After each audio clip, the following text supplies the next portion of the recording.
après-midi, quelqu'un que je connais bien. Il y a des témoignages, mais celui du pape est important. On dit partout qu'il est le pasteur universel, et comme le disait tout à l'heure, je crois, M. Frossard, on se plaignait tellement qu'on ne voyait jamais le pape. Pourquoi se plaindrait-on parce qu'on le voit? Ben là, pendant 3 jours, on va le voir beaucoup, Philippe Arroir. Alors, quelles sont les grandes étapes de ce voyage? Rapidement, oui. hein, très rapidement. Écoutez, demain, c'est très simple. Vous mettez... on allume Antenne 2 à 16h. À 16h moins 10. On peut l'allumer avant, d'ailleurs, parce qu'on a une émission avant. Quand même. On a une émission avant, effectivement. Mais enfin, si on s'intéresse au pape, on met à 16h moins 10, on va jusqu'à 21h30 et on a tout. Et on a même le journal après la messe de Notre-Dame. C'est-à-dire qu'on a l'arrivée aux Champs-Élysées, le cortège entre la Concorde et Notre-Dame de Paris, le Tédéum à l'intérieur de Notre-Dame, la messe sur le parvis. L'arrivée de Marchais. Vous voyez que ça commence bien. On aura tout de toute façon. Bon, ensuite nous avons le journal et ensuite l'arrivée à l'hôtel de ville, l'étape de l'hôtel de ville et l'étape des bateaux sur la Seine, du bateau sur la Seine. Tout ça devrait être très joli. Demain, ça, à partir de 16h moins 10. Alors, samedi, on regarde samedi et demi, dans lequel il y a le résumé de ce qui s'est passé le matin, c'est-à-dire à l'Élysée. Et puis le soir à 20h, dans le journal, il y aura ce qui s'est passé à Saint-Denis. Le dimanche, il y a un rendez-vous très important. Bon, la messe du Bourget est transmise par le Jour du Seigneur, comme d'habitude, sur TF1. Et le soir, nous transmettons la veillée des jeunes au Parc des Princes intégralement, à partir de 20h30 ou plus si le pape est en retard. Le lundi, il y a le message de l'UNESCO qui est transmis en direct sur Antenne 2 et les cérémonies de Lisieux sont transmises ailleurs. Oui, alors ça, ce sont tous les directs, disons. Tous les directs. Mais il y a des événements qui ne sont pas transmis. Il y a d'autres événements qui ne sont pas transmis en direct, mais qui sont présentés dans nos différentes éditions, puisque vous savez que le pape rencontre les Polonais, le pape va à l'Institut catholique, et puis il se rend dans un endroit qu'on ne connaît pas forcément très bien, qui s'appelle la chapelle de la médaille miraculeuse, rue du Bac à Paris. C'est une chapelle qui voit de très nombreux fidèles tout au long de l'année qui s'y rendent, et nous allons vous la présenter d'ailleurs. C'est un reportage de Jean-Claude Darigo, donc réalisé... Cette chapelle cachée au fond d'une cour et qui reçoit ces jours-ci pour la visite du pape les derniers coups de pinceau de la rénovation, draine depuis 150 ans des dizaines de millions de pèlerins, 1 million en moyenne par année. Pour les chrétiens qui la visitent, ici s'est déroulé un événement majeur, une apparition de la Vierge Marie. L'héroïne, comme à Lourdes en 1854, une jeune fille sans prétention, novice des sœurs de Saint-Vincent-de-Paul, Catherine Labouré. Alors qu'est-ce qui s'est passé le 27 novembre 1830 ? Il était 5h30 du soir. Sœur Catherine était à la chapelle avec toute la communauté. Elle a vu à droite de l'autel, debout, vêtue de blanc, la Vierge Marie avec un globe dans les mains. Elle a entendu cette voix. Ce globe représente le monde et chaque personne en particulier. Ensuite, la Vierge Marie a écarté ses mains, d'où ont jailli des rayons. Une inscription s'est formée autour d'elle avec un ovale. Ô Marie conçue sans péché, priez pour nous qui avons recours à vous. Et Sœur Catherine a entendu, faites frapper une médaille sur ce modèle. Cette médaille a fait le tour du monde, on lui attribue de nombreux miracles. En venant rue du Bac, Jean-Paul II donne une confirmation à la fois de millions d'hommes et de femmes qui, à travers leur médaille miraculeuse, font leur la phrase entendue par la petite sœur de charité devenue dans le silence, Sainte Catherine Labouré. Voilà, Philippe. Oui, Monseigneur Marty, je voulais simplement vous demander si, à notre époque, justement, on revient presque aux jeunes, là, dans notre époque de l'électronique, des observations scientifiques où on va partout, dans les planètes et tout, est-ce que vous comprenez que des gens, y compris des chrétiens, aient du mal à croire aux miracles? Moi, ce que je sais, c'est que Jésus-Christ est toujours vivant et qu'il est Dieu. Oui, mais je parle des miracles comme celui dont on parlait à l'instant, à la chapelle miraculeuse. Mais parce que Dieu peut faire des miracles aujourd'hui comme hier. Et il en fait certainement. Il y en a beaucoup qui ne se voient pas, qui sont intérieurs. J'ai été témoin de beaucoup dans ma vie, de miracles, mais il peut en faire aujourd'hui. Le monde moderne est capable de croire aux miracles dans la foi. Cela ne peut pas se situer sur le plan de la science. C'est dans la foi. Je ne méprise pas, certes, la science, il faut y faire attention. Et il peut y avoir eu des moments où les foules, par exemple, ont crié trop vite au miracle. On est très sévère pour le miracle, mais le miracle est possible et donc le miracle doit exister. Sœur Marie-Geneviève, on vient de visiter donc l'église de la médaille miraculeuse. Il y a combien de catholiques qui visitent cette église tous les ans? Environ 1 million chaque année. Et les visiteurs qui viennent à la rue du Bac sont des pèlerins, ce ne sont pas des touristes, parce que pour entrer dans cette chapelle, il faut savoir qu'elle est là. Elle est encastrée au milieu des maisons, et les personnes qui viennent là, ils viennent vraiment pour prier. C'est un lieu de prière. Ils viennent de tout pays. Et alors, quel est le rôle des sœurs de Saint-Vincent-de-Paul dans cette chapelle, dans cet endroit? Le rôle des sœurs de Saint-Vincent-de-Paul, c'est, comme l'ont voulu nos fondateurs, Saint-Vincent et Sainte-Louise de Marillac, c'est d'abord d'être au service des plus démunis, où qu'ils soient et quels qu'ils soient. C'est ça, le premier rôle des sœurs de Saint-Vincent-de-Paul. Alors, dans cette chapelle, il y a des sœurs qui accueillent les pèlerins, qui les écoutent. Il y a également des prêtres. Mais le service de la chapelle n'est pas la première mission des filles de la charité, qui sont d'abord au service des plus démunis. Justement, dans votre communauté, on pense d'abord aux pauvres. Le pape va venir chez vous et il y aura la presse, il y aura beaucoup de monde, il y aura beaucoup de fastes, il y aura beaucoup d'apparats. Qu'est-ce que vous pensez, vous, personnellement, d'une visite comme celle-ci? Eh bien, écoutez, chez nous, il n'y aura peut-être pas beaucoup de fastes et beaucoup d'apparats. La chapelle est petite. Le pape rencontrera dans la chapelle environ 800 personnes, dont des ouvriers qui ont travaillé à la réfection de la chapelle. Ce que je pense de la visite du pape, eh bien, pour moi personnellement, j'accueillerai le pape dans la joie et dans la foi. Nous avons beaucoup préparé cette visite du pape par la prière personnelle, la prière communautaire, et il me semble que ça peut être pour l'Église une source d'espérance. Monseigneur Marty, une dernière question à vous poser. Est-ce qu'il y aura des religieuses dans la délégation demain à Orly pour accueillir le pape? Je ne me suis pas posé la question, c'est pas moi qui organise le voyage. Mais je dirais simplement, en terminant la question, c'est que je lui parlerai au pape qu'à côté, tout à fait, de la chapelle de la médaille miraculeuse, il y a des religieuses qui accueillent 100 clochards chaque jour, et qui les accueillent avec beaucoup de charité. Bien, Monseigneur, nous allons nous séparer. Nous nous retrouvons, je pense, dans quelques semaines. Vous allez bientôt partir à la retraite. Et nous aurons peut-être l'occasion à ce moment-là de vous retrouver à nouveau déchargé des fonctions de cardinal archevêque de Paris. Vous aurez un successeur. Ce sera pour quand? On a la date déjà exacte? Mais vous avez l'air mieux renseigné que moi. Moi, je n'en sais rien. Bien. En tous les cas, on vous retrouvera vraisemblablement après ce voyage du pape et nous verrons pendant tout le voyage du pape. Demain, je voudrais simplement préciser que l'invité d'Antenne 2010, ce sera Madame Jacqueline Baudrier, le PDG de Radio France. Merci, Monseigneur. À demain. Bon après-midi. Merci.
Toute l'équipe de Service Public vous souhaite la bienvenue pour ce 26e numéro qui sera consacré aujourd'hui à la chaudronnerie et à la soudure. Nous y reviendrons donc dans quelques instants.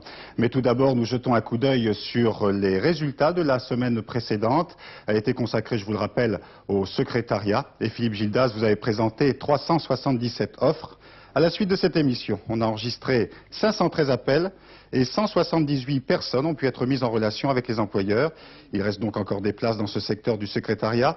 Et pour plus de renseignements, vous pouvez appeler le 346 13 13, 346 13 13, qui est, je vous le rappelle, le standard de la NPE. Aujourd'hui donc, notre dossier est consacré aux chaudronniers et aux soudeurs. Nous vous proposons 257 postes. Ce secteur, qui a évolué parallèlement au progrès de la technique, est extrêmement vaste, puisqu'il va finalement de la simple soudure du tuyau dans la salle de bain jusqu'à la mise en place d'usines clés en main, en passant par l'aéronautique. Mais ce sont avant tout des métiers qui demandent une grande spécialisation, et malheureusement, dans ce domaine, les ouvriers qualifiés sont rares.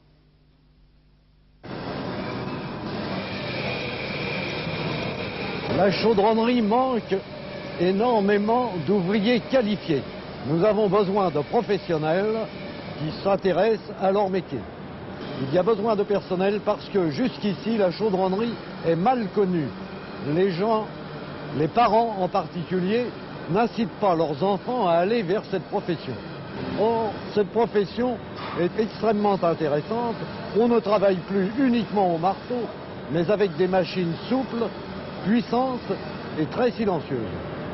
Un bon chaudronnier doit connaître le dessin industriel de chaudronnerie, il doit connaître la métallurgie des métaux qu'il façonnera, la géométrie descriptive, la trigonométrie pour pouvoir tracer les pièces.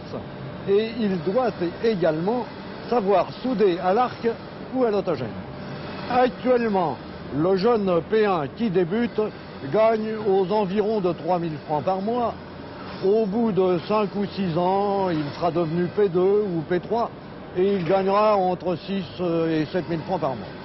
Après, l'ouvrier professionnel peut devenir agent de maîtrise.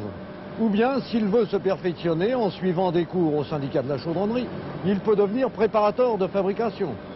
Il y a également ceux qui veulent vivre à l'extérieur et qui peuvent être monteurs sur chantier.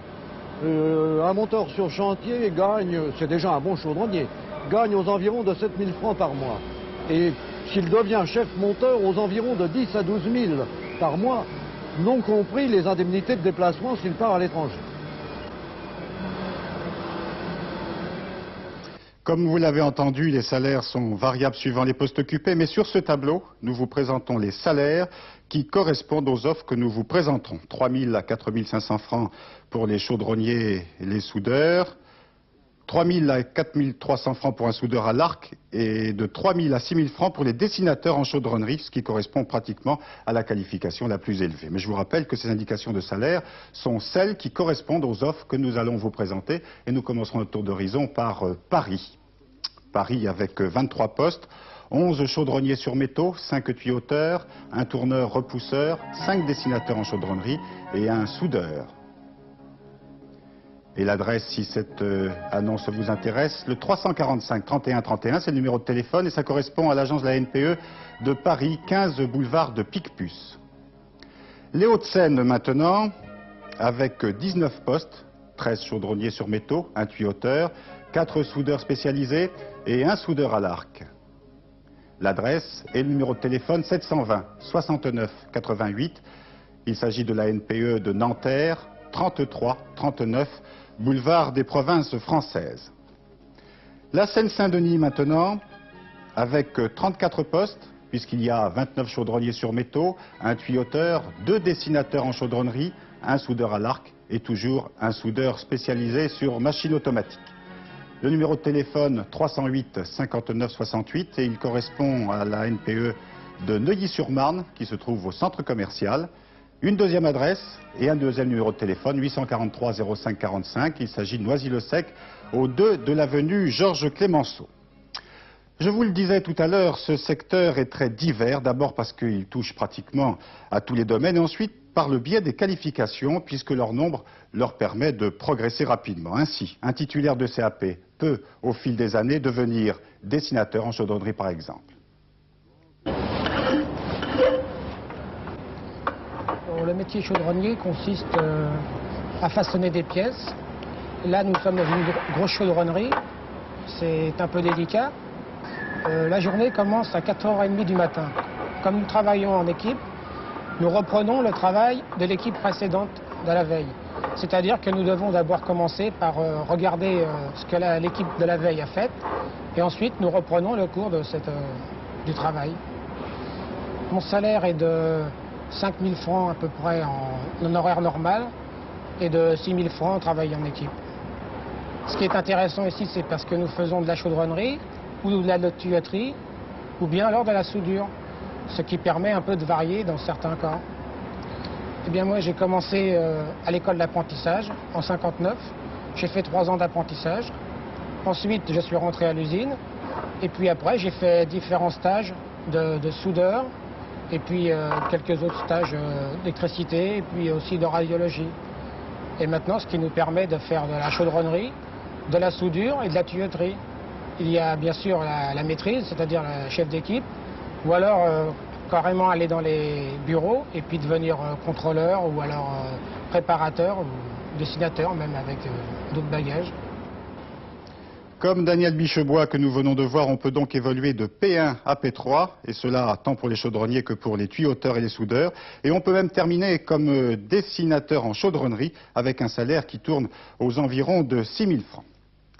Et nous allons continuer maintenant notre tour d'horizon et département avec le Val-de-Marne. C'est d'ailleurs là qu'il y a le plus d'offres, avec 110 postes proposés. 38 chaudronniers sur métaux, 48 tuyauteurs, 2 dessinateurs en chaudronnerie et un traceur en chaudronnerie. Toujours pour le Val-de-Marne, 2 soudeurs spécialisés, 8 soudeurs à l'arc et un soudeur sur machine automatique. L'adresse correspondante à le numéro de téléphone, le 664 68 24. Il s'agit de l'ANPE de l'Aille-les-Roses et qui se trouve au 4 de la rue d'Ispan.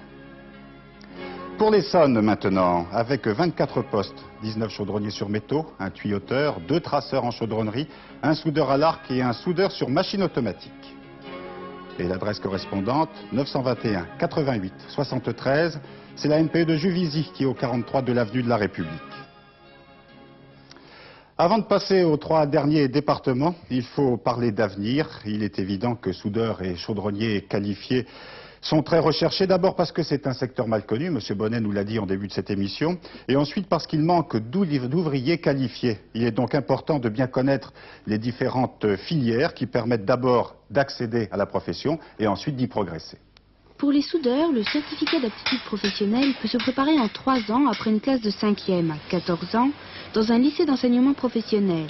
En 2 ans après une classe de 5e ou de 4e à partir de 16 ans dans un centre de formation d'apprentis, dans un centre de formation professionnelle des adultes ou encore dans certains organismes comme l'Institut de la soudure qui forme ouvriers, techniciens et ingénieurs.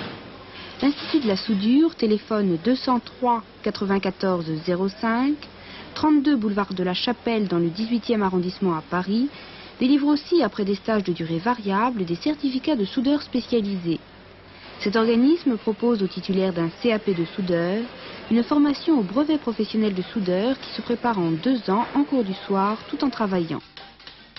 En ce qui concerne la chaudronnerie, il existe un CAP de chaudronnier avec 5 options.